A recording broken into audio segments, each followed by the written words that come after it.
right, y'all. Rick Smiley Morning Show, 11 minutes after the hour. Y'all, the segment's being brought to you by Simple Mobile. That's right. At Simple Mobile, you get the no contract advantage with no mystery fees and no activation fees and no contract ever. Simple Mobile, out with the old, in with the simple. Terms and conditions at simplemobile.com. Eva, good morning. Good morning, Ricky. Good morning, everyone, and happy Tuesday. I'm Eva Marcille here with a look at your front page news. So Tropical Storm Marco made landfall yesterday evening near the mouth of the Mississippi River. But now all attention is on Tropical Storm Laura, which is headed towards the Gulf Coast, which could grow into a Category 3 hurricane. Meanwhile, day one of the Republican National Convention was last night, featuring praise for Donald Trump and warnings about what could happen if Joe Biden were to win the election. Trump used Black Republican Senator Tim Scott and ex-pro football player Herschel Walker to enforce and reinforce his message to try to convince us that Trump is not a racist. Meanwhile, an anti-Trump group called the Repair, which stands for Republican Political Alliance for Integrity and Reform, says that at least 2 current senior officials at the White House are now joining the group. And last, the National Guard was called into Kenosha, Wisconsin yesterday after a second night of protests. Cell phone video showed police shooting 29-year-old Jacob Blake in the back as he leaned into an SUV with 3 of his children inside. The officers have been placed on administrative leave. That was a quick look at your headline news from So Sad, Ricky. That's something, if you lie on your time card, you get administrative leave.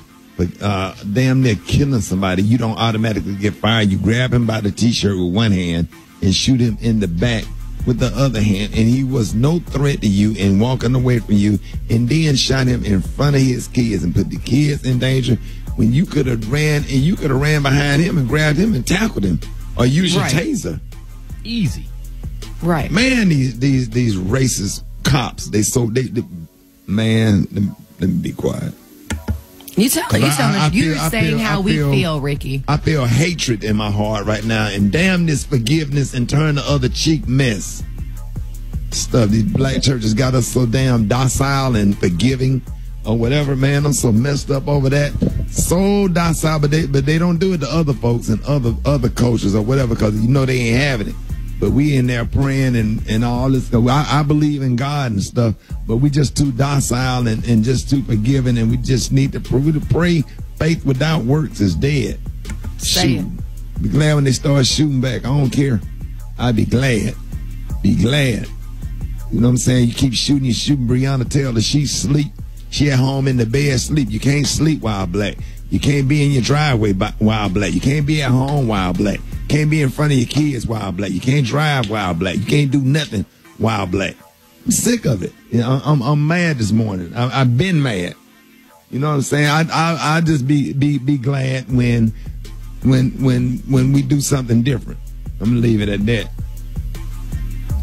Yep. You got it. I'm sorry. Absolutely. I apologize. No, don't be sorry, Ricky. The Republican National Convention last night showed us exactly where the state of America is and what it would look like. And I don't understand Herschel Walker. I sat up there on the phone last week and talked to Herschel Walker for a whole hour. Me and Jeff Johnson trying to explain all this stuff to him. He called because he was curious and he wanted to. He wanted to see, you know, get better understanding. We sat there, we took the time, we went through that stuff, and then I look up there, and then there your black ass up there on the national, man, please. We our own worst damn enemy. The allure that tap dancing spotlight, man. Yes, sir. All of them up there. That's crazy, crazy. So disappointing. I'm sorry. Yeah. I apologize. Don't be sorry, Ricky. We all feel the same way. But there was something shaking out in sports. So rock teasy for sheezy. Let's take a look at sports.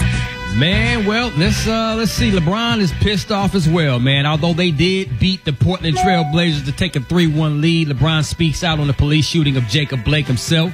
He says, listen, man, it's effed up, and we are all terrified in the black community, and something needs to happen.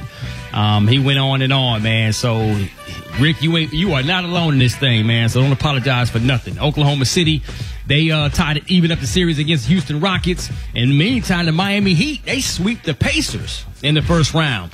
And world record sprinter and 8-time Olympic gold medalist Usain Bolt has tested positive for the coronavirus. He's self-isolating at his home in Jamaica after celebrating his 34th birthday with a mask-free party last week, man. Put your mask on, Usain. Put your mask on, man. It is what it is. Gary with the T. What you got there, player? All right, it's official, y'all. Garcelle Beauvais, y'all, has been named the newest co-host of The Real, y'all. Beauvais, y'all, she's joining the syndicated talk show following the departure of Tamara Mowry Housey, who announced earlier this summer, y'all, that she has decided to exit the show after the 6th season. Now, Garcelle said, quote, "I am thrilled to be joining the dynamic, bold, and diverse women on the award-winning talk show, The Real." She said, "My love for pop culture and news blended with my natural gift of gab has always made me gravitate toward a talk show environment." She said, "I'm also excited that it is happening right after my amazing time joining y'all, the Real Housewives of Beverly Hills." Now, she became the first black cast member, y'all, on the Real Housewives of Beverly Hills. And, you know, she also was on the Jamie Foxx show, which she played Fancy on that show. She was on NYPD Blue and so many other shows that she joined on. So everybody's excited about that. And they're also saying, you know, that, you know, she previously worked out with Fox stations. So congratulations goes out to Garcelle, y'all, honey. She's going to be the new co-host. So everybody's excited about it.